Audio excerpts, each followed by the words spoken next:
On this episode of Andrew Bernard Outdoors, we're going to be talking about why I don't like using feeders when it comes to deer hunting. So stay tuned, and I hope you guys enjoy.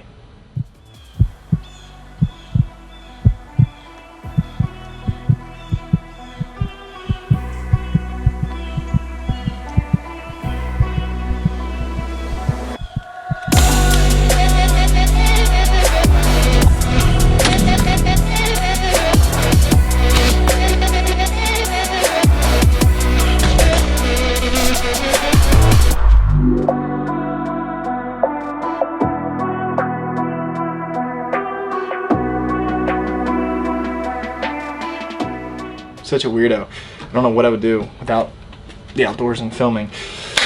Okay, let's jump right into this subject. Why I don't like using feeders when it comes to hunting. And I have 4 primary reasons that I'm going to give my opinion about, because this is all opinionated and I'm not trying to change anyone's mindset or belittle anyone for using tactics that I'm not fond of, because I don't care. If you like using a feeder, go for it. But my number one reason is because of the price, and how often do you see people having to replace things on a feeder. So not only do you have to pay for the feeder, but you're gonna have to get the battery. Sometimes wires get messed up by raccoons, bears, depending on where you're hunting.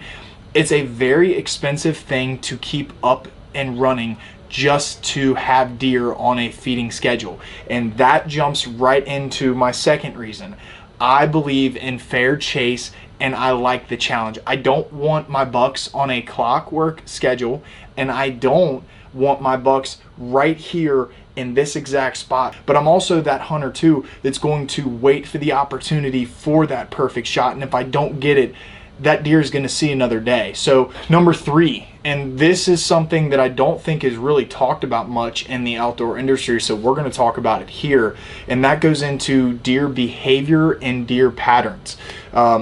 Generally, when you know, even if you're on a food plot, or you're on a feeder, or you're hunting if you spread the corn in a specific area like I do, or you're piled up on the ground with corn, it doesn't matter. But if you watch deer on a food source, a lot of times that more mature buck, that more mature doe will push younger deer off and away from that spot if they get too close. So when you use feeders, or you just pile your corn up, it condenses that area where the deer are feeding. You're going to see that mature doe, that mature buck pushing away those younger bucks, and this can sometimes put those younger bucks on weird patterns if they're a homebody, if they don't get completely pushed off of your property, to where they're feeding at weird hours. And if you've ever had that one buck that got pushed off the farm but relates back to your food sources in the middle of the night, but you can never get him on during the day, that's probably why, because at a young age he was pushed off those food sources enough, and there's still that mature deer in that area that probably